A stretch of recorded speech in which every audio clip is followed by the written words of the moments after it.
Yang suka misconception itu maksudnya orang salah pikir bahwa orang Cina tuh kaya-kaya. Salah. Orang Cina keturunannya di sini itu keturunan dari orang miskin semua. Terus lu nggak risih dong ketika dipanggil Cindo? Risih gak kira-kira? Gue sih dulu gue marah sih. Kalau menurut lo, apakah wanita di Indonesia udah setara dengan laki-laki atau bagaimana? Kalau dari penilaian lu sendiri? Belum. Jadi lu merasa Cindo atau bagaimana tuh kalau menurut lu sendiri? Enggak sih, gue nggak pernah merasa gue Cindo atau Kenapa? apa gitu. Ya gue merasa kalau orang gue kemana-mana. Lu merasa apa jadinya? Orang Indonesia. Hotspot, buka fakta, bukan opini. Episode kali ini sangat spesial karena kita akan berbincang dengan seorang perempuan luar biasa, sosok yang bukan hanya sukses membangun bisnis dari modal 1 miliar hingga menembus angka triliunan rupiah, tetapi juga konsisten memperjuangkan pemberdayaan perempuan dan anak muda Indonesia. Beliau adalah representasi nyata dari kerja keras, keberanian mengambil risiko, dan kecintaan terhadap Indonesia. Di tengah berbagai stereotip identitas, pengalaman menjadi minoritas hingga pilihan besar untuk pulang ke tanah air. Setelah lama tinggal di luar negeri, beliau membuktikan bahwa identitas bukanlah batas melainkan kekuatan. Hari ini kita akan membahas isu keberagaman, nasionalisme, mentalitas bisnis, tantangan sebagai perempuan pengusaha, hingga rahasia bertahan, bertumbuh di dunia usaha yang tidak selalu mulus. Siapkan catatan kalian, karena episode ini bukan hanya inspiratif, tapi juga penuh insight yang sangat relevan untuk anak muda, perempuan Indonesia, dan siapapun yang sedang membangun mimpi. Mari kita sambut narasumber kita hari ini, Elis Kiswoto. Mari kita buka fakta, bukan opini. Jangan lupa like, komen, dan subscribe.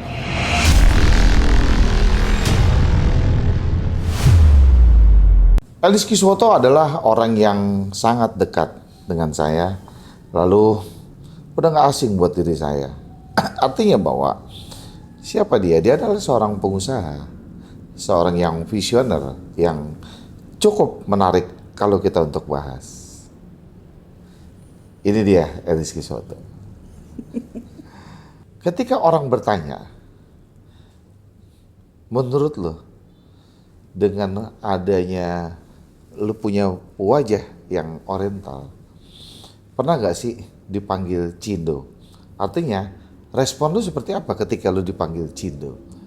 Cindo itu kan bahasa baru belakangan ini ya. Lebih baru belakangan ini ada Cindo. Kalau dari dulu kan Cina. Ya pastilah. Lihat muka kayak begini udah pasti dikatain gitu. Terus lu gak risih dong ketika dipanggil Cindo? Risih gak kira-kira? Gue sih dulu gue marah sih. Kenapa? Soalnya kenapa ya? Tetap aja apa sih dulu pas gue kecil kan selalu kalau misalnya kadang-kadang gue ada pengalaman, misalnya waktu itu dulu gue sekolah terus pas pulang supir telat jemput.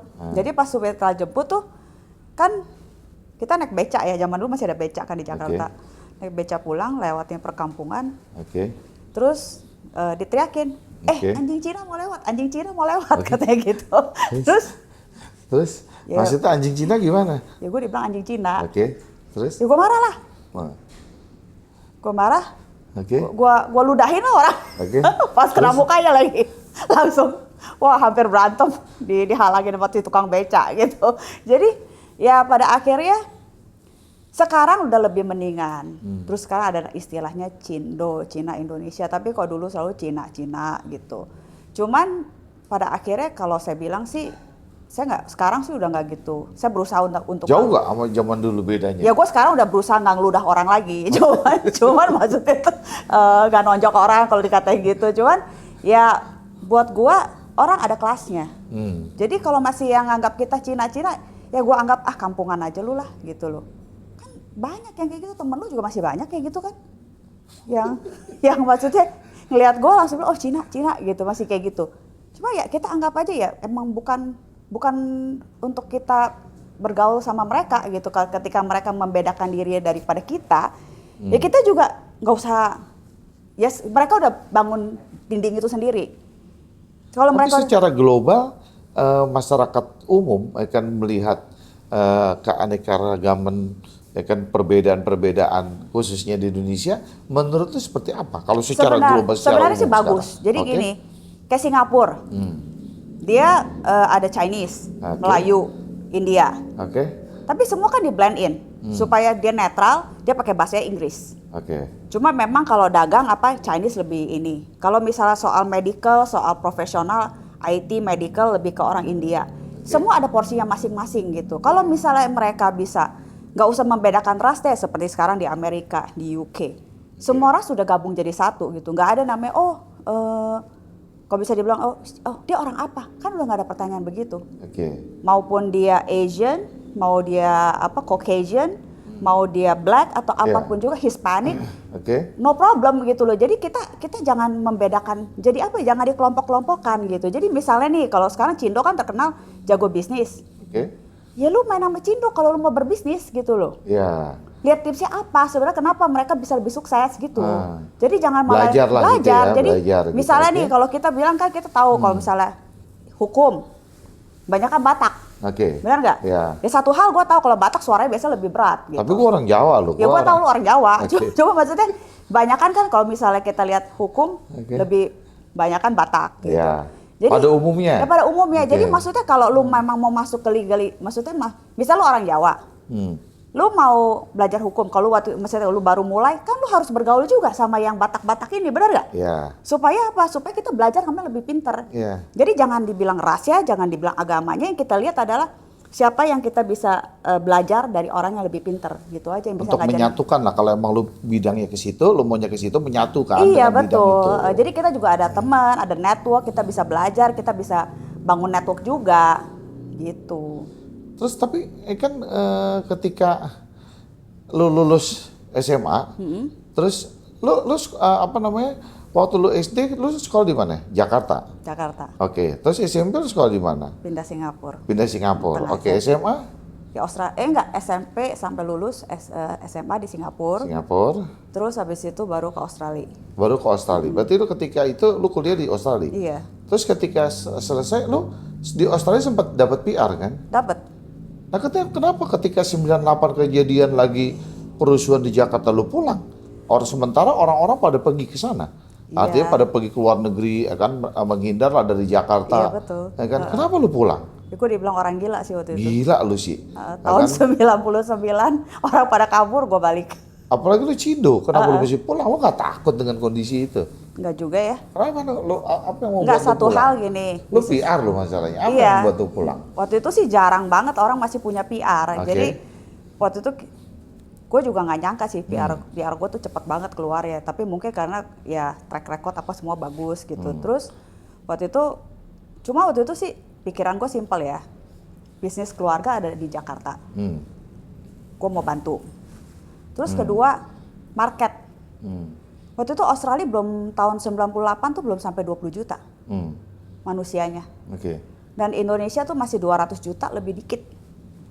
Kita mau kerja apa? Mau bisnis apa kalau bisa maksudnya marketnya tuh kecil. Oke. Jadi maksudnya tuh kalau misalnya marketnya besar, kesempatan kita juga besar otomatis. Oke. Ya cuma orang bilang, lu gila lu Cina-Cina muka lu kayak begitu, lu pulang Indo tahun 99. Iyalah, gila lu. 99 Kan? awal lagi gitu kan. Terus Terus sih membutuhkan keberanian yang terus zaman ekstra dulu lu. masih Terus? kalau nyetir sendiri suka kenapa tuh kampak merah. Ya. Ya gue masih simpel, mobil gue asuransi full. Oke. Kalau sampai gue mau dirampok, mau dikapak, gue tabrakin aja udah. Beres kan? Kan Terus? bikin kehebohan, semua orang melihat.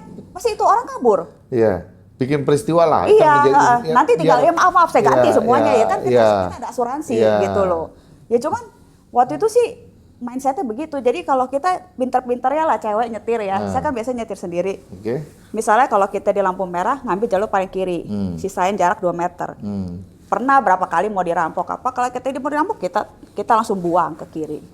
Gitu. Oh. Jadi Lu bener-bener sama sekali nggak takut tuh ketika lu pulang? enggak sih. Lagi bakar-bakaran lu pulang sih. Enggak sih. Gila lu.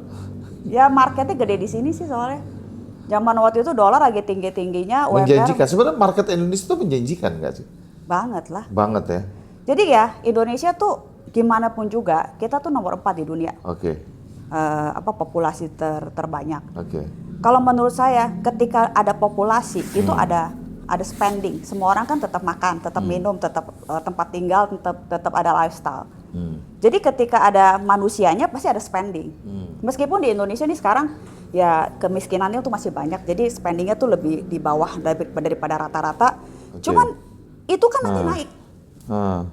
Kita jangan ngelihat uangnya tuh, kalau misalnya Singapura tuh uangnya besar, ya uangnya besar tapi marketnya cuma 5 juta, terus lu mau ngapain di situ gitu loh. Kalau di sini kan 260, 270, marketnya tuh gede. Kita harus jaga ini market, tapi jaga ini market nggak bisa cuman kita doang yang ngejaga. Harus bersama-sama, kita jaga, pemerintah jaga. Jaga market itu seperti apa?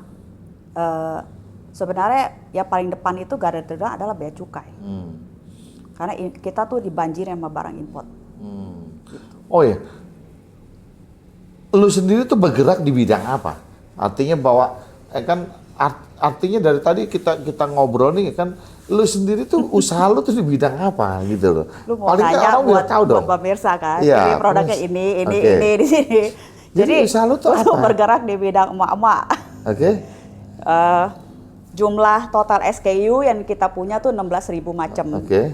Jadi itu kita ada pabrik plastik, ada 3 pabrik plastik. Terus kita ada distribusi, ada ada jalur distribusi dan lain-lain lah. Jadi total saya tuh manage 9 perusahaan. Iya. Jadi apa yang lu jual tuh apa? Semua produk mama. Iya, semua produk mama tuh seperti apa? Jadi misalnya kalau you lihat tong sampah model gini yang warna hijau di jalanan, itu biasa produk kita. Terus apa Terus lagi? tempat botol-botol tumbler begitu juga produk kita. Alat cookware juga banyak yang merek-merek kita. Terus juga meskipun berbeda-beda PT-nya ya. Cuman maksudnya tuh sampai tudung saji, laci-laci plastik, sampai tempat tusuk gigi. Jadi biasanya di setiap rumah Indonesia pasti ada produk kita gitu. Lu jualnya kemana tuh jadinya? Jualnya macam-macam. Jualnya jadi ada offline, ada online. Ada. Kalau offline-nya di mana lu jual tuh barang? Semua tempat ya. Semua retail sih. Di mana? Pasar? Jadi pasar ada, di toko-toko tradisional ada, di seperti Alfamart, Indomaret juga ada. Terus di yang seperti Hypermart dan lain-lain lah semua ada sih. Gitu.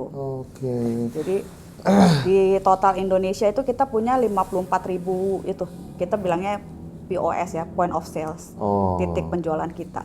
Titik penjualnya ada 54.000 titik gitu iya, istilahnya. Terus distributor ada 1.100. Distributor lo ada 1.100. Gue pernah dengar bahwa cerita dari lo bahwa lo memulai usaha ini dari modal 1 miliar ketika itu. Dan sekarang bahwa perusahaan lo kan udah TBK, betul nggak? Ya, salah satu dari perusahaan TBK ya. Kan perusahaan salah satu dari yang lo miliki kan udah TBK. Artinya bahwa market cap-nya sekarang itu udah senilai 1 triliun. Artinya bahwa dari tahun berapa sih lo mulai ini usaha? Gitu loh. Terus, jadi strateginya seperti apa? Kan bahwa uang 1 miliar bisa jadi 1 triliun itu seperti apa gitu loh? Itu market cap ya. Jadi perusahaan sih. Lu mulai tahun berapa itu perusahaan? Enggak, gua mulai tahun 99 sebenarnya. Tapi itu kan kerja di perusahaan keluarga dulu, bantuin bokap lah intinya. Terus pas tahun 2011, 2012 memberanikan diri untuk 1 kaki keluar, setup perusahaan sendiri. Waktu itu modalnya 1 miliar. 1 miliar, ya kita dari 1 miliar itu kita gulung terus, ya hokinya dapat project yang ratusan miliar dan lain-lain. Terus beberapa kali project, ya akhirnya di mana bahwa pas waktu tahun 2024 kita bisa IPO, sekarang market cap kita di atas 1 triliun gitu. Yang buat perusahaan yang itu. Gila, kenapa lu pilih bisnis ini? Soalnya menurut gua, lu tuh harus tahu apa yang lu lakuin. Dan lu harus bisa, gini loh, meskipun marketnya kecil, tapi itu kita harus jadi raja di market itu. Kita harus jadi pemain besar di market itu. Terus? Karena gue udah jualan plastik sebelum gue masuk ke ya yang produk-produk lainnya seperti tumbler stainless, seperti panci kan. Gue udah main plastik kan udah lebih lama.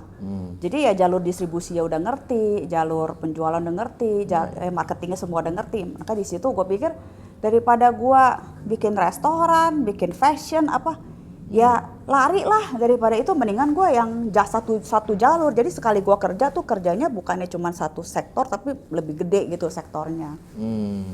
Jadi buat gue juga sebenarnya itu cuman melebarkan aja sedikit. Misalnya jalannya udah ada, kita lebarin aja lagi. Lu udah tahu lah ya kan tentang bisnis itu, tinggal lu ngegedein aja ya kan dalam bisnis itu. Tapi lu sendiri pribadi, lu mulai dari tahun kalau gua kerja dari bantu perusahaan orang tua itu dari tahun 99. 99. Tapi yang lu punya pribadi 2012. dari tahun 2012 yang sekarang sudah IPO itu. Dan dari satu itu, dari yang 2012 terus 2014 juga kita ada perusahaan lain, 2015 ada perusahaan lain. Jadi bertambah gitu. Tapi IPO memang baru satu. Kalau menurut lu ya, banyak orang lo kalau gue lihat yang punya modal, ya kan, banyak orang yang punya modal. Tapi kenapa mentok di dalam usaha? Apa pandangan lu dalam hal itu? Gue nggak bisa bilang ini jawaban untuk semua orang. Tapi kebanyakan tuh orang tuh kalau berbisnis tuh FOMO. Jadi misalnya nih, kita kasih analogi yang simpel ya.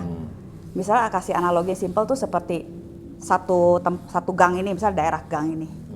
Dia jualan bakmi. Bakmi itu rame banget setiap hari. Terus tumbuhlah bakmi lain, tumbuhlah bakmi lain, lama-lama satu gang itu, benar nggak?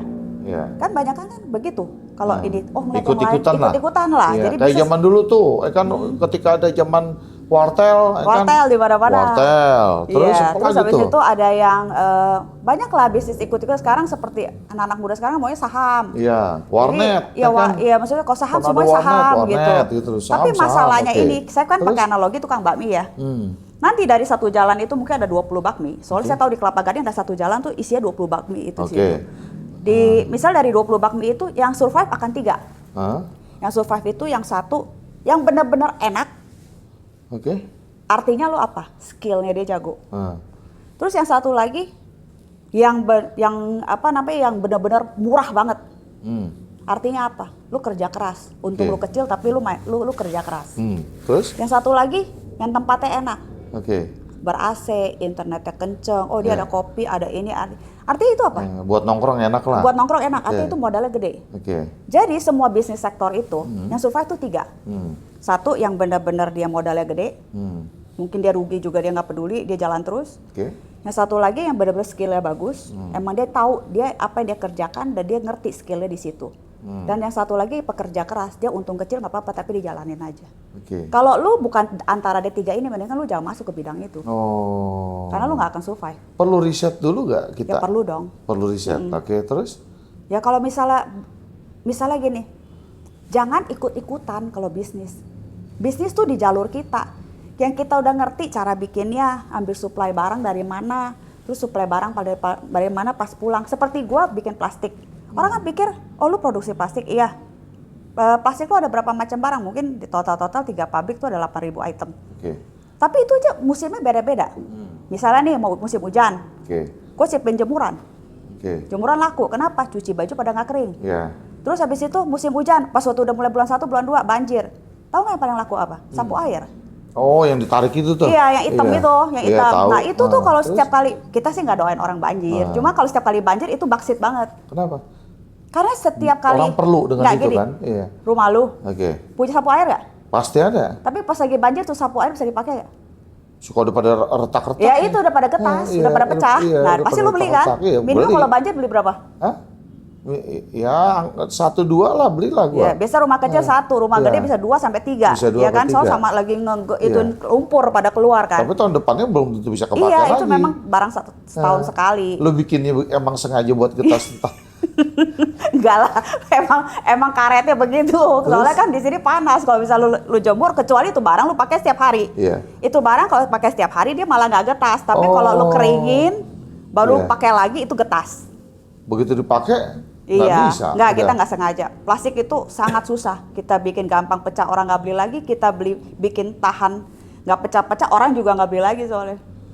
Kalau sekarang misalkan ada orang pemula dengan modal yang 1M juga, kayak seperti lu, bisa gak dia sukses kalau menurut lu? Bisa, kenapa enggak? Kenapa? Mulai semuanya dari kecil. Dan melakukan semuanya. Jadi gini, jangan Kalau misalnya gini ya, misalnya kan anak muda sekarang tuh lebih pengen, oh gue pengen punya kafe gitu.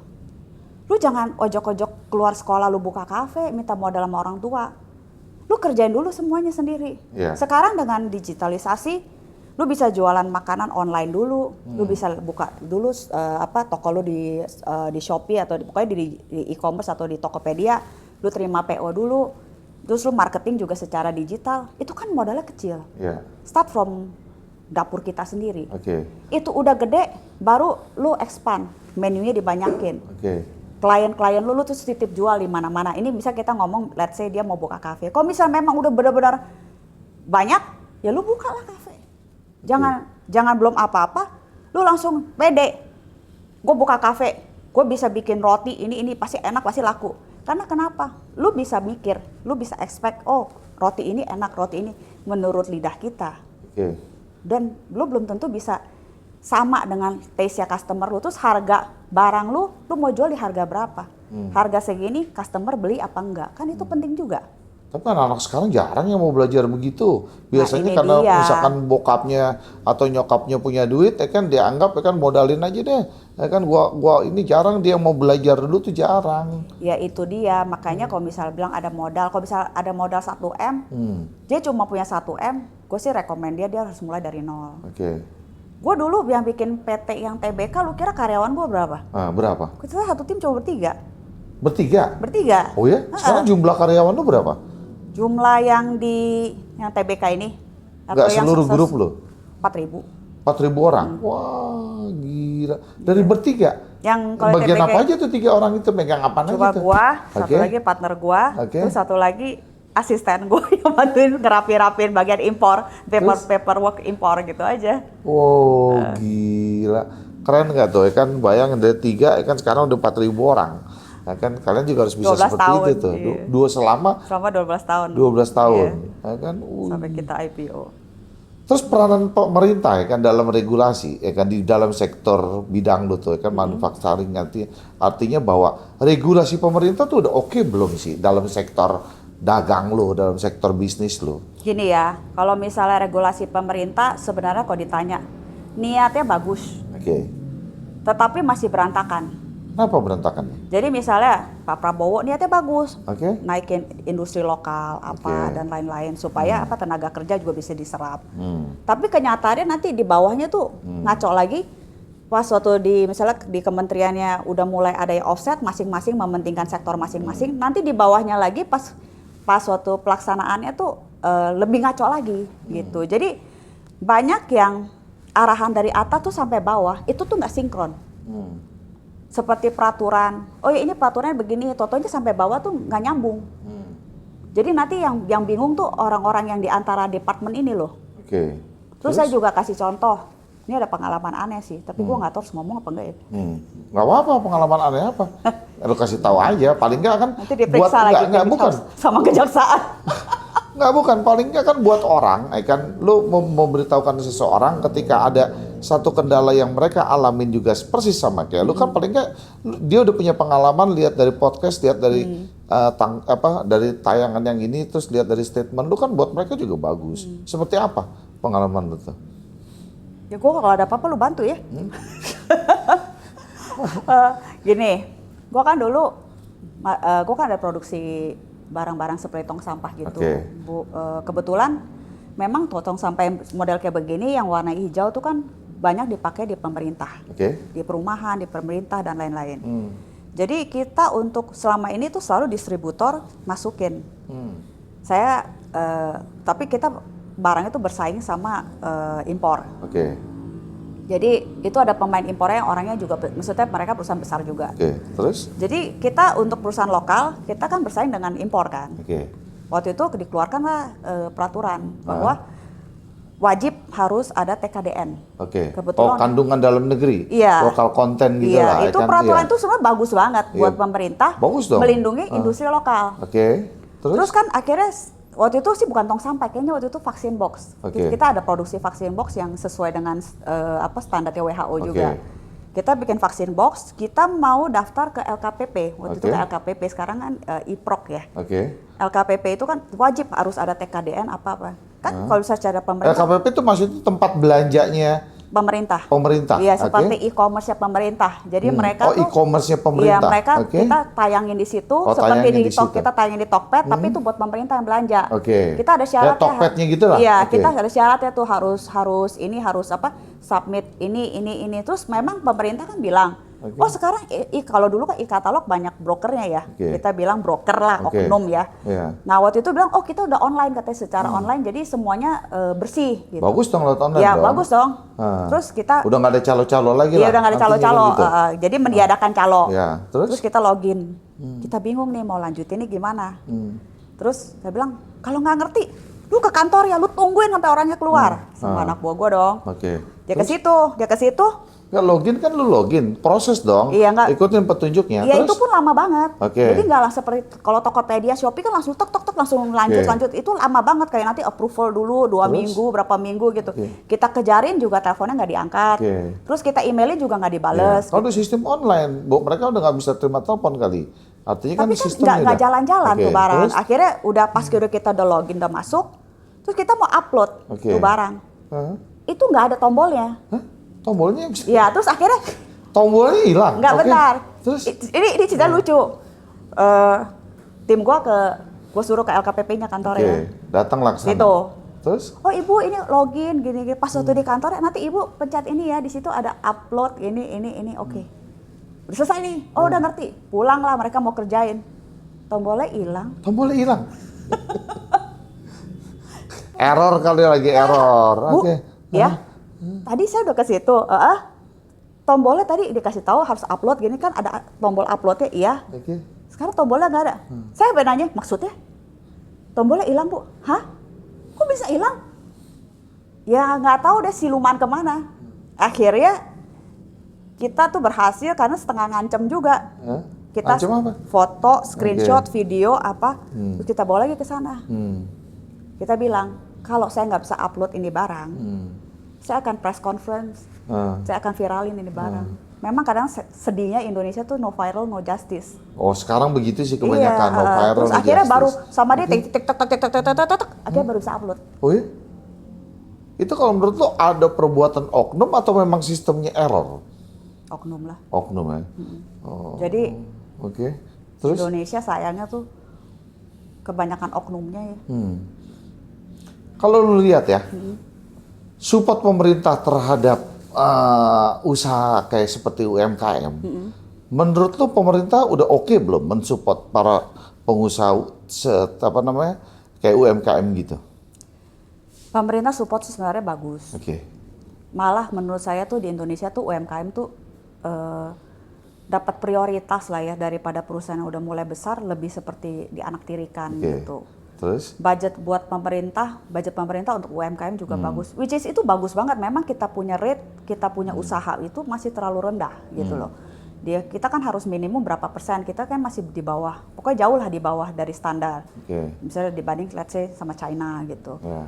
Nah, cuman percuma pemerintah mau keluarin uang segitu banyak tuh percuma menurut saya dari sisi pengusaha. Cuma kenapa? Karena gardanya tuh nggak dijaga. Gini loh, UMKM kita terbesar tuh dari apa sih?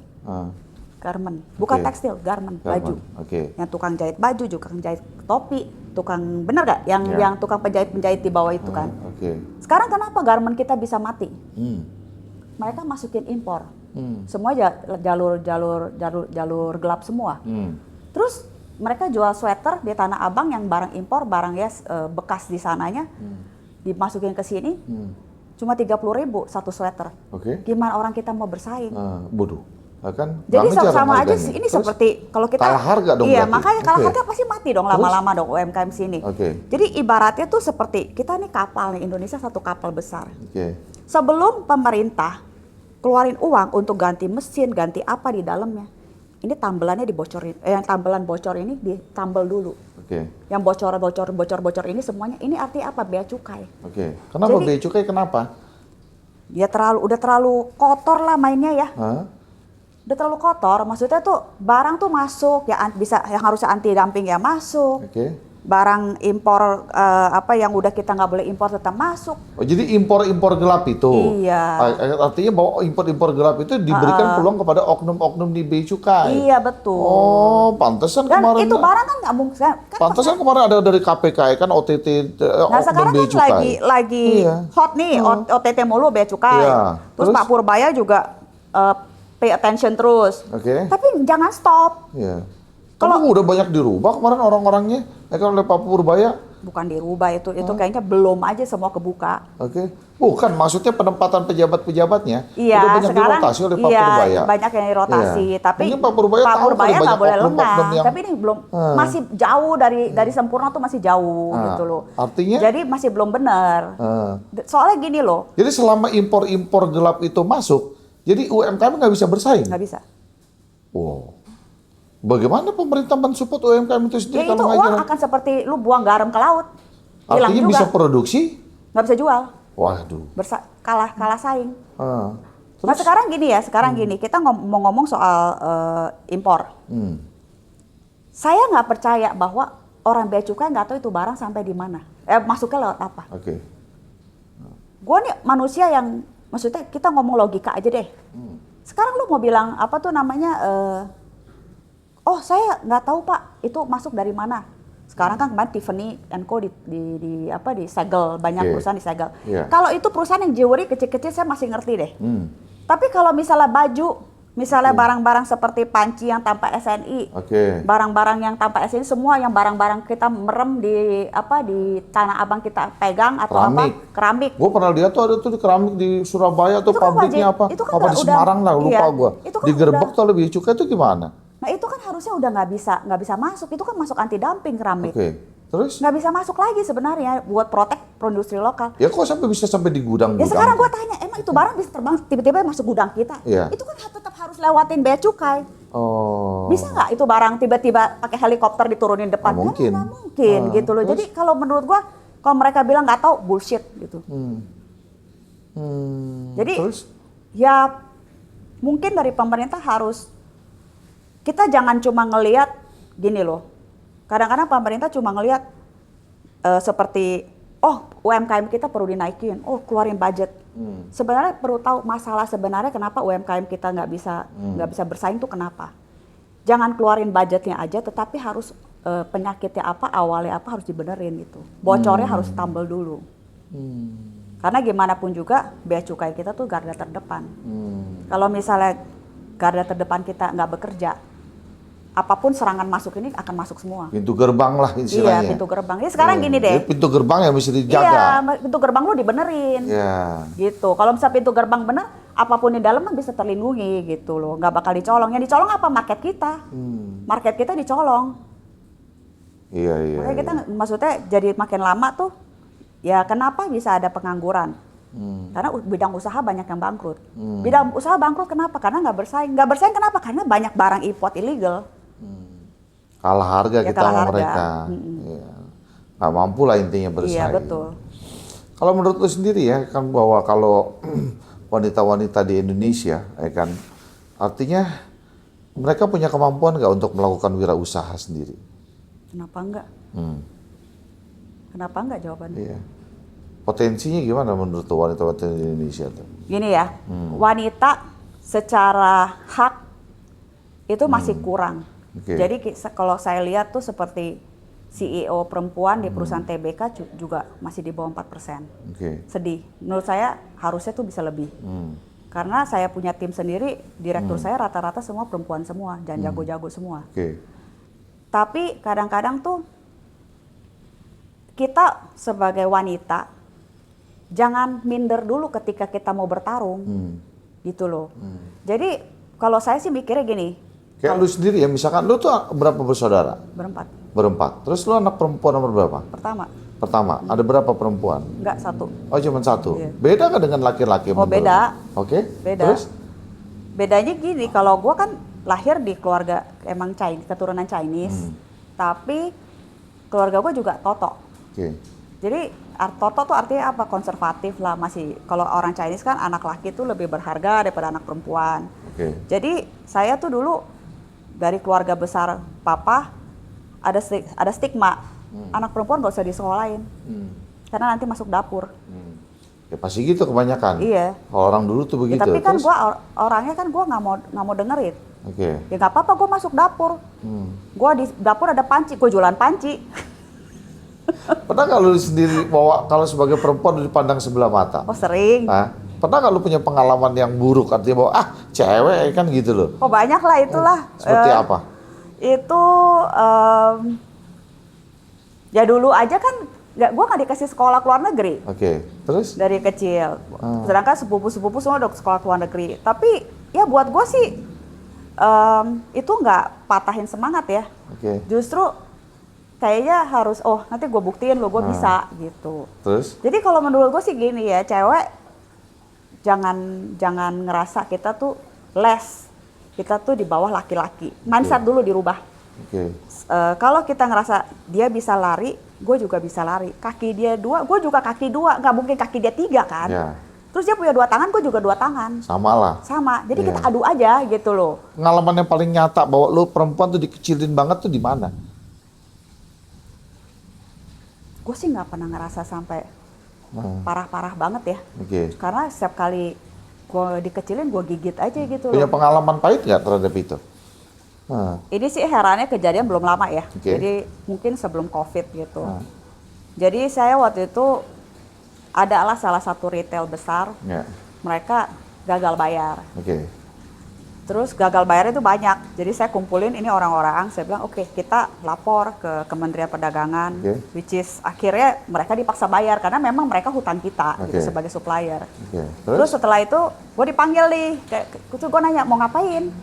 Mau silaturahmi. Oke. Terus sama siapa? Sama si ini.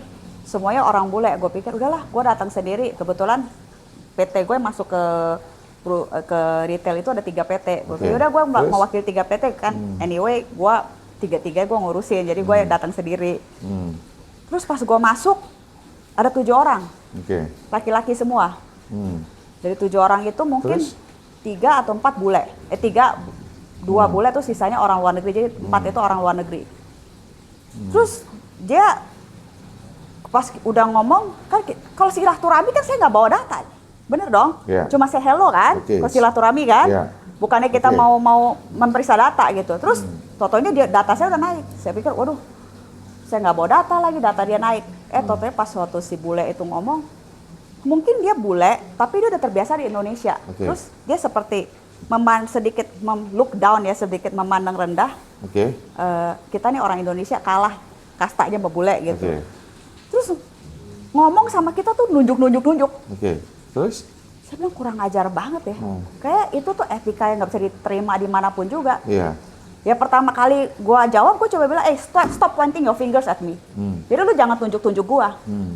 Kalau lu mau data, gua bawa data. Tapi kemarin gua tanya, gua perlu bawa data, lu bilang nggak usah. Nah, terus? Nah, akhirnya jadi ribut kita di situ. Ya lu merasa nggak karena gue cewek nih atau gimana Iya, gitu? ada Terus? rasanya. Ada perasaan begitu kan? Jadi seperti kita tuh dipres, apalagi mereka laki semua supaya kita tuh nyerah gitu loh. Ya enggak lah, ini darah kita, ini market kita, Akhirnya kita orang gimana? Indonesia. Akhirnya gimana? Ya ribut, maksudnya Oke. argumen kenceng, terus akhirnya mereka baru tahu bahwa kita nggak bisa digituin. Oh. Kalau kita meskipun kita perempuan, kita meskipun supplier, you need me untuk survive. Sekarang supermarket kalau nggak ada barang dari kita, emang dia bisa survive? Kan nggak bisa juga. Oke.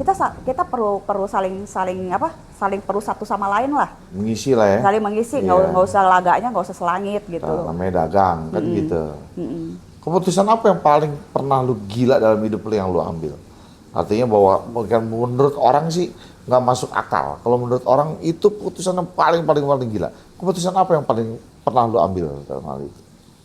Mungkin Dalam ini hidup lu tuh. keputusan gue nggak akan ambil lagi sih. Oke. Mungkin kalau sekarang lu kasih gue keputusan, gue nggak berani. Oke. Kenapa? Waktu itu mungkin apa ya, masih muda kali ya, jadi kayak Yes. nggak mikir panjang Ngapain? gitu. Jadi pas gua berangkat kan selesai kayak high school di Singapura, Oke. terus berangkat ke Australia. Oke. Waktu itu bisnis keluarga baru pecah Hmm. antara papa saya dan kakaknya. Oke. Saya cuma dikasih uang 100.000 Australian. Oke. Adik saya juga 100.000 Australian dollar. Oke, zaman itu ya? Iya, zaman Oke. itu untuk sekolah sampai selesai 4 tahun. Oke. Selama 4 tahun dikasih segitu lah mau bokap Iya, lo. jadi Oke. satu tahun kan cuma 25.000 ya. Oke. Terus? Kalau dibilang sekarang kalau saya pikir tuh, bapak gue berani juga ya kasih gue duit sekaligus begitu buat 4 tahun. Kalau gue habisin dalam semalam juga Ya. mau bisa apa gitu. Oke. Tapi akhirnya gue pikir-pikir gini, gue kan sama adik gue paling kecil beda 9 tahun. Oke. Kalau Terus? dengan gue mulai dan dia selesai itu bisa mungkin beda 12 sampai 13 tahun. Oke. Jadi kalau 13 tahun tuh kalau kita kontrak Oke. itu lumayan harganya. Hmm. Nah makanya di situ gue ambil keputusan dari 200.000 itu, gue beli tanah 150.000. Oke. Waktu itu gue masih umur 17 tahun. Oke. Lo umur 17 tahun. Lo beli tanah tuh? Iya, gua beli Oke. tanah. Terus? Terus kan cuma tanah kan? Oke. Terus pas waktu duitnya keluar, kayak suratnya keluar, Oke. gue agunin lagi ke bank, gue tarik pinjaman.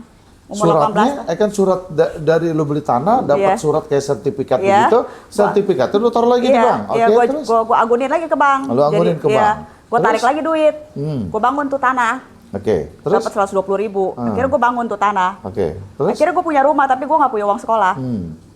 Ya habis itu ya kerja lah. Terus pernah pas waktu rumahnya jadi, Sekolah lo gimana jadinya? Uang itu kan udah kepake jadinya. Ya, Terus kerja. udah habis betul. Kerja. Oh kerja? Kerja. Kerja apa lo? ya macam-macam. Jadi apa? Ya macam-macam lah. Iya, apa ya misalkan? apa semua yang pernah ngajar les pernah. Oke, lo Ya, ngajar pernah, les. Iya, pernah. Terus apa lagi? Pernah di toko. Udah pernah kerja bantu di restoran pernah Oh, lo gitu-gitu kerja di jadi restoran. pelayan gitu. Untuk bayar kredit itu? Iya, untuk bayar kredit, itu? iya. Ah, gila lo. Terus di gitu? Terus ya tapi lucu aja pas waktu lagi rumah itu jadi, Bokap lo nggak tahu tuh? bokap gue sih bilang ngomel sih, dia bilang, lu jangan aneh-aneh, nanti lu kalau itu papa udah gak ada duit lu, papa nggak bisa kirimin lu duit, ini usaha baru mulai. Kenapa lu punya keberanian itu? Apa kalau pikiran lu, kalau ada apa-apa ada bokap lu? Enggak sih. Atau lu punya pemikiran seperti itu, kenapa lu punya pikiran gitu? Waktu itu sih gue mikir gini ya, di Australia tuh sebenarnya mau cari kerja tuh zaman waktu itu nggak susah. Oh. Terus kalau buat hidup, buat makan sih cukup, cuma buat kaya nggak bisa gitu. Oke. Terus? Tapi gue tuh mikirnya tuh, ya kalau amit-amit ya sampai sampai ini gitu gue cari cara. Tapi bener gue cari cara, gue pernah terima kos. Oke. Kan kamarnya ada yang nggak kepake, gue terima kos. Ah. Terus Oh. pas anaknya nggak kos, Oke. saya nanya bajunya mau dicuciin nggak? Kalau Ah. mau cuciin tambah $100. Oke. Ya kan lumayan, sedikit-sedikit gue dapetin. Gitu. Ya gue cuciin baju orang. Terus? Gue cuciin, gue keringin, gue lipet, gue balikin ke kamarnya, tapi gue dapet lebih gitu loh. Oke. Terus? Ya gitu, jadi itu terus pas waktu lagi itu rumah jadi, pas kena krismon. Jadi pas baru mau krismon, nggak ada duit buat bayar ini beli horden. Akhirnya setengah tahun pakai koran. 98 ketika itu. 97. Oh, 97. 97. Krismon. Iya. Mulai krismon kan akhir 97. Kita pakai koran dulu setengah tahun. Tutupin hordeng. Oke. Terus kalau buat lu sendiri ya, bisnis itu strategi, terus kepintaran atau hoki juga. Menurut lu seperti apa sih? Karena lu orang bisnis gitu loh. Kita tuh perlu 3. Oke. Yang satu kepintaran. Oke. Otak kita harus encer. Oke. Terus? Terus yang satu lagi kita harus kerja keras. Oke. Jatuh bangun lagi. Oke. Terus yang ketiga, hoki. Hoki ini orang bilang, ada yang bilang, kalau orang Chinese bilang hoki. Oke. Kalau misalnya Hoki itu kan keberuntungan. ya keberuntungan itu Oke. kan. Selama lu ya, jadi pengusaha lu pernah hoki gak? hoki ada juga. Apa? Kayak gimana lu hokinya? Misalnya gini, Ah. kalau menurut gue ini 3, tanpa salah satu tuh nggak jalan. Oke. Jadi Oke. jadi misalnya gini ya, pas waktu lagi awal-awal COVID, Oke, COVID kemarin nih. Oke. awal tuh gue bingung tuh nggak, kita harus ngapain ya supaya bertahan. Terus gue mikirin kan, ini gajian 4.000 orang nih jalan terus gitu. Oke. Lu, terus kan dirumahin dong semua dong. Awal semua Peraturan dirumahin. pemerintah itu waktu kan apa sih namanya? Iya PSBB. Ya PSBB lah atau apa, pokoknya dirumahkan tuh. Kan gua aja pernah sempat di rumah berapa bulan ya kan, mau gila Iya pikiran gua. rasanya mau Terus, gila bener. Oke, terus? Jadi kita kan pertama kali, apalagi kita Tapi punya gaji tetap jalan tuh waktu? gaji tetap jalan. Oke, Jadi terus? waktu itu kita tuh efisiensi ada. Oke. Cuman yang kita potong pertama yang paling besar adalah direktur. Oke. Direktur langsung potong 70% Oke. gajinya. Oke. Terus yang manajer potong 50%. Malah yang kecil kita nggak potong. Oke. Jadi Terus? supaya ya saya mikir kalau anak buah yang cuma UMR kita potong lagi, anak istrinya mau makan apa? Oke. Gitu aja. Oke. Berkaitan dengan hokinya apa Oh, maksudnya? hokinya gini. Waktu itu kebetulan gue baru masukin baru masukin apa panci berapa kontainer gitu. Totalnya kena COVID, terus gue lagi mikir, waduh, ini toko-toko kan juga sebagai toko housewares tutup semua kan. Iya, banyak tutup lah, mall semuanya tutup. Gue mau bayar gaji karyawan, stok gue lagi tinggi. Ternyata terus iseng anak buah pada jual stop. Kita mau bikin ini apa WA sales. Jadi kita bikin katalog online. Dari katalog itu dibagi-bagiin, orang bisa beli. Ternyata pas waktu lagi zaman COVID itu, jadi orang-orang jadi pada bersih-bersih di rumah. Jadi jualan sapu naik. Apa aja dikerjain lah kan? Iya, ember-ember naik. Betul. Gitu. Terus alat-alat sikat-sikat juga naik. Terus panci-panci juga naik karena semua orang jadi masak di rumah. Oh iya habis. benar. Lumayan. Waktu zaman COVID gua aja masak di rumah. Iya, masak aja mau jadi panci lu laku karena orang-orang itu di rumah. Iya, tapi pada masak semua. Tiba-tiba seperti botol air, kotak makanan yang buat pergi-pergi itu nggak jalan. Kan karena COVID nggak ada orang sekolah. Nggak ada sekolah, Iya, betul. jadi pas waktu botol air tuh langsung penjualannya nol. Cuma untung yang panci, yang apa tuh masih jalan. Ya saya bilang sih hoki juga. Gitu. Iya, terus apa lagi yang paling hoki lu dapat lagi? Ya hoki kadang waktu itu gue pernah dapat project mungkin 700M. Itu seperti kebetulan gue kenal orangnya, kebetulan gue bisa ngerjain juga. Terus gue juga kenal customernya, jadi itu gue bisa jahit semuanya jadi satu. Gitu. Apalagi yang lu dapat karena hoki itu apalagi? Yang lu dapat lagi karena hoki? Pas itu apa tsunami di Aceh.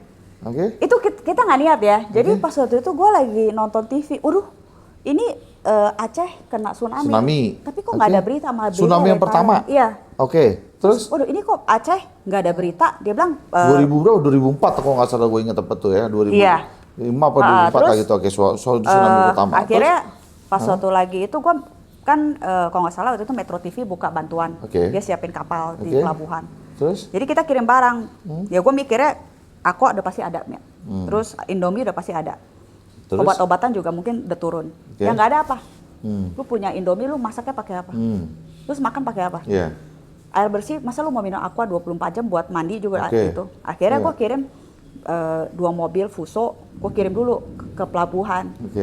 Isinya alat makan, mangkok, piring, sendok garpu. Lu nyumbang lah? Nyumbang. Lu nyumbang itu lah. Nyumbang. Terus mereka sampai di situ ternyata di Tanjung Priuk antriannya panjang sekali. Mereka pakai walkie-talkie. Barangnya apa? Alat makan.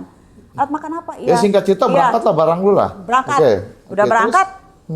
Sampai di sana barang gua tuh salah satu di bala bantuan pertama yang nyampe di Aceh. Totalnya di situ kan banyak internasional punya organization seperti UNICEF, UN, PBB itu. Mereka pas lihat barang saya, oh Greenleaf katanya gitu. Langsung bulan depannya kita dapat out of kayak ordernya tuh yang aneh-aneh, semua organisasi masuk pesan barang sama kita. Gara-gara dia ngeliat produk lu di situ, yang barang sumbangan tadi. Oh, mereka lu tanya tahu dari mana gitu. Kita selalu lihat barang lu di Aceh katanya gitu. Jadi sampai yang bingungnya tuh waktu itu gudang gua sampai habis. Terus? Apa aja dibeli sama mereka. Karena budgetnya kan gede dan mereka harus habisin dalam 6 bulan. Gitu. Jadi ya itu sih menurut gua hoki kali ya. Meskipun gak sengaja gitu. Hoki lah itu namanya. Kalau menurut lo, apakah wanita di Indonesia udah setara dengan laki-laki atau bagaimana? Kalau dari penilaian lu sendiri? Belum. Kenapa belum? Belumnya itu ya tadi yang gue bilang kita CEO wanita aja tuh masih di bawah 4% yang di perusahaan TBK ya. Terus secara posisi C-level, jadi seperti ya CEO, COO wanita tuh masih persentasinya masih jauh lebih kecil daripada laki-laki. Padahal menurut saya tuh ya apapun yang laki bisa kerjain, gue bisa kerjain juga gitu. Yang bedanya kita nggak kencing berdiri doang. Untuk menjadi berimbang gimana menurut lo?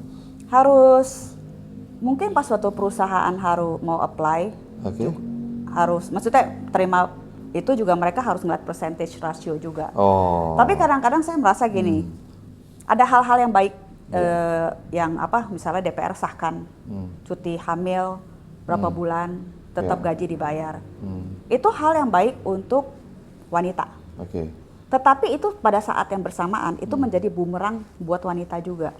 Jadi kita perusahaan kita nggak mau munafik lah. Kita pas waktu terima karyawan pasti kita cari yang nggak akan yang aneh-aneh. Maksudnya nanti dia cuti melahirkan, dia cuti ini. Apalagi kalau cuti melahirkan kita harus bayar gajinya terus.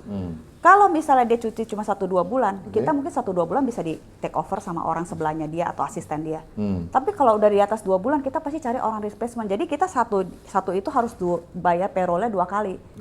Makanya menurut saya yang cuti melahirkan itu sebenarnya rugi buat perempuan. Karena buat perempuan-perempuan muda yang belum punya anak, kita nih nanya nih, anak kamu berapa? 1, kalau 1 mungkin masih nambah. Kalau 2 mungkin udah resiko lebih dikit. Tapi kalau dia belum punya anak, kita tuh udah masukin faktor itu. Jadi jangan terlalu senang juga wanita kalau misal, kecuali mindsetnya, oh gue cuma mau jadi karyawan seumur hidup, gue cuma mau jadi admin aja di level seumur hidup, itu nggak masalah. Tapi kalau you udah di posisi manajer, you masih muda, you aiming lu mau karir lu bagus, mau posisinya manajer apa, itu tuh perusahaan tuh nggak bisa bayar 2 manajer tuh bersamaan dalam waktu berapa bulan yang lama gitu tuh nggak bisa. Pasti jadi itu masuk dalam faktor lah ketika kita terima karyawan. Jadi ya kalau bilang menguntungkan wanita iya, tetapi merugikan juga iya. Dari kecil sendiri, lu tuh udah ngerti tentang bisnis atau belum? Terus udah gitu ya, kan lu tau kan kenapa ya banyak orang bilang, kok yang punya pabrik tuh kebanyakan orang-orang Cindo, orang-orang Cina, orang-orang apa gitu loh. Kok rata-rata banyak tuh yang suka bilang ya kan bahwa ini yang punya betul gak Ren ya kan iya, ini orang Cina lo yang punya, ini orang Cina yang punya. Kenapa tuh menurut lu tuh? Oke, kalau lu nanya gue dari kecil, gue udah tahu bisnis, tahu karena gue suka jualan barang di sekolah. Terus kalau nanya soal ini ya, soal kenapa bisnis banyakan di kita ngomong mayoritas orang keturunan Chinese. Keturunan Chinese. Soalnya kita dulu tuh nggak bisa pekerja yang lain. Kita nggak boleh jadi PNS kan. Dari tahun 60-an gitu kan, dari Pak Harto semua kita nggak boleh masuk pemerintah. Nggak bisa jadi PNS. Terus kita mau ngapain? Yang suka misconception itu maksudnya orang salah pikir bahwa orang Cina tuh kaya-kaya. Salah. Orang Cina keturunannya di sini itu keturunan dari orang miskin semua. Lu percaya? Kenapa? Soalnya gini, kayak dari kakek gua dulu cerita, dia bilang kakek gua kebetulan dari mama itu kemudian datang dari Cina. Memang dia tuh dulu pas datang ke sini, karena kenapa? Karena miskin banget di sananya, kelaparan. Kelaparan di sana. Terus di Cina kan ada musim dingin. Di orang di musim dingin banyak yang mati kelaparan. Mereka sampai saking kelaparannya sampai harus dahan pohon digergaji, dialusin, diparut, dialusin, dijadiin bubur. Orang sini pernah nggak makan bubur dahan pohon? Nggak pernah dong. Soalnya kenapa? Singkong, pisang semua di mana-mana. Terus orang sini juga nggak pernah kepikiran bahwa di situ ada musim dingin. Orang bisa mati kelaparan pasti musim dingin. Karena musim dingin kita perlu lebih banyak makan supaya kita nggak dingin kan. Nah, engkong gue tuh saking kelaparannya karena keluarganya anaknya banyak, saking kelaparan dia naik kapal.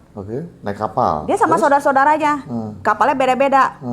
Soalnya orang tuanya dulu bilang kapal tuh biasa bisa mati 40% katanya. Jadi supaya jangan kau tenggelam mati semua gitu loh. Yang satu ada yang nyasar misalnya di Thailand. Yang satu dia naik kapal nih? Iya. Nggak ada tujuan? Nggak ada tujuan, cuma jadi tahu gimana? Mereka tahu ini ke Asia Selatan gitu loh. Zaman dulu pakai paspor tapi nggak tahu ya nggak ada paspor lah. Terus jadi naik kapal aja? Ya main aja. Contohnya dia berlabuh di daerah Sumatera situ. Kakek lu di Sumatera? Iya. Yang lain saudaranya? Nyasar-nyasar.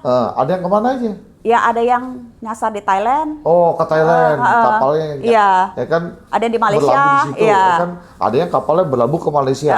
Kakek lu berlabuh di Sumatera. Terus pas Sumatera dia datang kan cuma bawa katanya berapa gram perak sama bawa baju 2. Terus dia kerja jadi kuli panggul. Di pelabuhan. Kan mereka kan dulu trading kopi itu kan di pelabuhan perlu kuli panggul kan banyak kan. Belum ada forklift kan. Ya, benar. Jadi mereka jadi kuli panggul. Jadi kuli panggul. Terus gitu? Nabung. Akhirnya baru bekerja yang lain. Nah, baru akhirnya ya engkong saya dulu juga salah satu founder ya perusahaan glassware terbesar juga. Jadi dari situ dia nabung sedikit-sedikit, akhirnya baru dia ini maksudnya baru nabung-nabung dari itu baru bikin jadi modal. Jadi modal sampai jadi pabrik. Iya. Oh. Kayak papa saya kan dulu nelayan. Emang dulu nggak bisa ya orang apa namanya masuk PNS gitu ASN? Nggak bisa. Oh, zaman dulu nggak boleh. Kayak bokap gue kan cuma lulus kelas 4 SD. Oh. Terus habis itu ya kenapa ya faktor ekonomi juga kan. Terus ke Jakarta jadi Connect Mikrolet. Akhirnya dari Connect Mikrolet dia bisa ngumpul-ngumpul kerja sana kerja sini, terus akhirnya dia baru bisa produksi dulu awal-awal produksi aluminium dulu. Ngambilin sampah aluminium bekas, dilebur, dibikinin produk. Dari situ baru akhirnya pindah ke plastik. Gitu. Jadi kalau misalnya orang bilang, oh kalau orang Cina tuh kaya-kaya, salah. Orang Cina yang keturunan di Indonesia tuh semua keturunan orang miskin. Kalau orang kaya masih di Cinanya. Jadi lu merasa Cindo atau bagaimana tuh kalau menurut lu sendiri? Enggak sih, gue nggak pernah merasa gue Cindo atau Kenapa? apa gitu. Ya Jadi gue lu merasa, kalau orang gue kemana-mana, Lu merasa apa jadinya? gue orang Indonesia. Oke.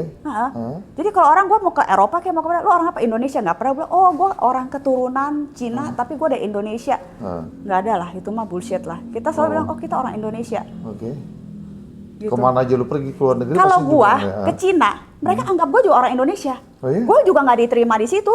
Oh. Dianggap ya, malah waktu itu ada tukang taksi bilang, lu orang katanya, dulu lu orang tuh keturunannya traitor katanya, pengkhianat. Apa tuh? Oh, oke. Katanya pas waktu Cina susah, engkong-engkong lu orang pada kabur di Cina, pengkhianat. Malah dibilang gitu. Padahal bukan pengkhianat, menyelamatkan diri. Iya, padahal sih menyelamatkan diri. Karena makan tadi itu kan yang Iya. dahan pohon Iya, jadi saking bubur kelaparannya. itu. Saking kelaparannya. Gimana ya kan perasaan lo dengan sekarang market cap lo, perusahaan lo udah sampai 1 triliun dari modal 1 miliar. Artinya bahwa apa yang lo kasih pesan kepada pemuda atau pemula yang mau memulai bisnisnya, ya artinya kan mereka juga kepengen sukses mungkin kayak lo juga kan. Mungkin lo bisa kasih tips-tips buat mereka seperti apa? Ya sebenarnya sih gini, kalau buat pemula saya asumsi ini lebih ke anak-anak muda ya. Oke. Jangan FOMO yang tadi saya bilang, ikut-ikutan. Yang lain main ini dia orang ikut. Terus sekarang anak muda sekarang tuh masalahnya mereka tuh mau hidup enak, kerja nggak susah, duitnya banyak. Nanti habis kerja sebentar perlu healing. Jadi itu tuh nggak apa ya namanya ya, nggak masuk akal gitu. Kalau lu mau waktu lu fleksibel artinya bahwa dia nggak mau kerja tuh jam 9 sampai jam 5 sore. Tapi dia mau ada maksudnya penghasilannya stabil, ada gaji. Orang nggak mungkin gaji lu cuma bikin lu, maksudnya tanpa tahu lu ada hari itu lu ada kerja berapa jam. Apalagi lu pemula. Lu belum ada skill apa-apa, belum ada pengalaman apa. Kecuali lu udah jago, lu jadi konsultan, yang penting kerjanya beres. Tapi itu kan untuk mencapai sesuatu itu perlu track record. Lu bangun dulu dong track record lu. Jangan males gitu. Jangan kayaknya takut kerja, jangan takut kerja keras. Nah, sekarang ini jeleknya tuh bukan jelek ya, anak-anak muda sekarang Gen Z, Gen A tuh pinter-pinter. Oke. Terus? Tapi kekurangannya tuh mereka nggak mau kerja keras. Terus mereka maunya duitnya masuknya gampang. Nggak ada lah. Kita kalau duit masuk terlalu gampang juga kita harus curiga itu usaha kita tuh halal apa enggak gitu doang. Biasanya yang kalau duitnya masuk terlalu cepat, kita tungguin aja bentar lagi meledak tuh barang. Gitu. Kalau misalnya kita mau yang income kita stabil, keamanannya jangka lama sampai anak cucu kita, ya kita harus benar-benar bangun fondasi dari satu bata ke bata yang lain, kita benar-benar kita susunnya rapi. Gitu. Oke, terakhir ya kan bahwa para pengusaha tuh banyak mengeluh tentang Gen Z. Artinya bahwa Gen Z itu dikatakan boleh apa sih yang bilang strawberry lah? Strawberry apa? generation. Iya, generation ini kan strawberry ya kan. Para pengusaha banyak mengeluh. Artinya sudut pandang lu melihat Gen Z itu sendiri apa dan pesan apa buat para Gen Z itu? Oke, kita memang kalau Gen Z, Gen A itu kan kita banyaknya itu strawberry. Nah, mereka kan banyak keluhan bahwa sekarang cari kerja tuh susah. Tetapi juga kita sebagai employer, kita yang bos-bos ya, kita yang dari karyawan juga susah banget. Karena ya tadi saya bilang bahwa mereka maunya nggak mau komitmen seperti kerja di kantor harian. Mereka mau cuti seenak-enaknya. Terus suka kalau habis kerja tiba-tiba dia menghilang, dia ghosting. Kita cari dia nggak bisa. Padahal kan kadang-kadang orang yang lain kan dia kan seperti, namanya kerja itu kan seperti sambungan dari rantai ya. Satu rantainya dia kagak bisa dihubungin, kita nggak bisa ngambil, nggak bisa muter nih barang gitu loh. Nah, perbaikilah itu. Karena saya bilang tadi janji itu pinter-pinter. Tapi komitmennya itu kurang, kerja kerasnya itu kurang. Jadi kita dapat anak buah tuh susah. Kamu tanya deh pengusaha-pengusaha lain, semuanya pasti ngomongnya dapat anak buah susah, benar nggak? Benar. Iya. Nanti mereka juga bilang cari kerja juga susah. Iya, nah betul. Pertanyaannya, ini apa yang tengah-tengah yang nggak nyambung nih apanya gitu loh. Jadi ekspektasinya dari pekerja sama yang memberi kerja itu beda ekspektasinya gitu. Bahwa kita masih perlu orang yang begini. Terus mereka maunya begini. Terus juga janji juga jangan cepat puas sama diri kamu sendiri. Apa yang kamu pelajarin di sekolah itu belum tentu kepake. Jadi kalau saya pesan sih ke Gen Z, selalu kalau kamu punya 3 jam untuk mainin YouTube, TikTok dan lain-lain, daripada lu dansa-dansa kagak jelas, mendingan lu ambil itu waktu untuk lu improve diri lu sendiri. Contohnya apa? AI. Dulu tim desainer gue di salah satu perusahaan gue itu 15 orang. Sekarang tinggal 6 orang. Tapi 6 orang ini semua yang ngerti AI. Nah sekarang kalau misalnya gue dapet desainer baru, dia belum, gue biasanya kalau desainer baru paling gampang gini, lu bikinin gue desain, gue dalam 10 menit mau jadi tuh desain. Jadi nggak tuh barang? Kalau nggak jadi udah dia kalah. Karena kenapa? Yang di China semua desainer 10 menit tuh selesai. Gitu. Jadi jangan bermimpi terlalu besar kalau kamu belum ada kualifikasi apa-apa gitu loh. Jadi lu harus tetap improve diri lu sendiri. Sekarang misalnya lu belajar graphic design, lu kan tetap aja belajar graphic design kan nggak diajarin AI ya. Lu harus upgrade diri sendiri. Apapun itu bidang lu harus upgrade diri sendiri. Oke, thank you udah Sama. ngobrol di podcast kita. Mudah-mudahan ini menjadi inspirasi untuk para generasi muda. Artinya sukses sekali lagi buat tuh apa? Sukses ketika lu punya freedom, kebebasan. Lu nggak usah mikirin lu harus sampai akhir bulan bagaimana. Terus tapi kebebasan juga, misal gue lagi bosan di sini, gue mau terbang ya gue tinggal terbang. Gue mau beli tiket bisnis atau first class juga bisa. Gue mau liburan kemana gue bisa. Terus dan gue masih ada kesehatan. Itu sih sukses. Oke. Thank you. Semoga sukses terus. Amin. Usaha lu akan makin meroket ke atas. Thank you. Sampai ketemu lagi. Oke? Thank you. Luar biasa sekali perbincangan kita hari ini, dari cerita tentang identitas perjuangan membangun bisnis dari nol, keputusan-keputusan berisiko, hingga komitmen memperdayakan perempuan Indonesia. Kita belajar bahwa kesuksesan bukan hanya soal modal uang, tapi soal mentalitas, keberanian, konsistensi, dan integritas. Kita juga diingatkan bahwa keberagaman adalah kekuatan bangsa ini, bahwa perempuan Indonesia mampu berdiri, mandiri, memimpin dan menciptakan dampak nyata. Dan bahwa pendidikan sistem, kerja keras, serta nilai-nilai hidup memiliki peran besar dalam perjalanan menuju sukses. Semoga cerita ini hanya bisa menjadi bahan refleksi dan motivasi untuk kita semua, terutama anak muda dan perempuan Indonesia yang sedang merintis jalan mereka. Terima kasih banyak untuk Ibu Elis atas keterbukaan dan inspirasi. Dan untuk kalian yang mendengarkan, jangan lupa bagikan episode ini kepada teman, keluarga, atau siapapun yang membutuhkan dorongan untuk berani mimpi lebih besar. Sampai jumpa di episode berikutnya. Tetap semangat, tetap bertumbuh, dan tetap bangga menjadi bagian dari Indonesia. Salam Krisnamurti.